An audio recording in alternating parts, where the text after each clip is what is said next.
Hey Spartans, welcome to the beginning of a new semester. With this in mind, there might be a lot of different things you're doing to stay organized, and one of those things should also be calendaring.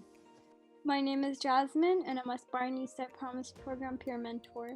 My name is Vinson, and I'm also a SESP peer mentor, and today we'll walk you through the calendaring process. Calendaring is important because it'll help you stay organized, manage commitments, avoiding procrastination, and planning ahead. So now let's take a look at an example of a weekly breakdown. So everyone's week may look differently, but this is just an average week a college student may experience. So classes and study time. So for every 1 unit you take at the university recommends 3 hours of study time each. So if you take 15 units this semester, that would be 15 times 3, which is 45 hours of study time you'd be spending. Those 45 hours will also include study time, homework assignments, also attending class as well. A lot of college students work as well. So on average, if a student is working 4 hours per day and works 5 days a week, they would be working 20 hours. And also something to consider is sleep. So on average, it is recommended that we get 8 hours of sleep per day, and other days you might be getting less sleep. But if you're getting 8 hours of sleep per day, 7 days a week, that is 56 hours of sleep that you will be getting. Yeah, and some other things that you might be doing, including, making that time to take care of yourself and also taking breaks because that's really important as well. So some time to be able to spend to do that, we allocated 15 hours in this example. In terms of you might be spending this time playing video games, watching Netflix, eating, or just hanging out with your friends virtually. Whatever you may use this time for, definitely try to incorporate time into your schedule intentionally to take breaks and take care of yourself. Another thing to consider is that you might be involved in co-curricular activities, whether that be student orgs, community orgs, sports, your family responsibilities, meetings, or any other thing like that. Definitely plan to allocate time. And we would highly recommend you making this, similar chart in visualizing your week and how much time you have. So that leaves us to 17 hours remaining of a week to do any other things that you might be doing. So in this example, we have 17 hours remaining from the total 168 hours you have in a week. But for other students, it might look different. You might be spending more time doing classwork, you might be spending more time in work, or more time sleeping, or more time doing activities. So definitely taking into account all these variable differences and try to chart out your schedule to see what your commitment looks like. So what does all that time you spend in a week look like when it's actually laid out?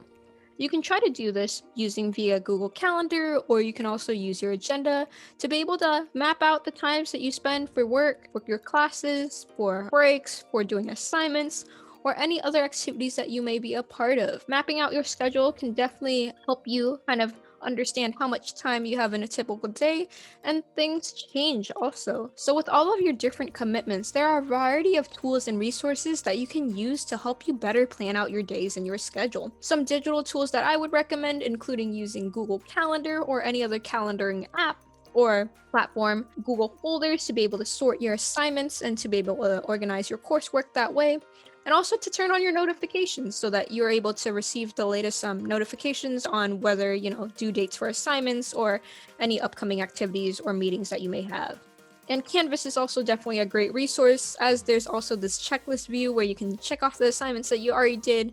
Definitely using all these digital tools can help you better stay organized. So along with digital tools, there are a lot of physical tools that you can also utilize.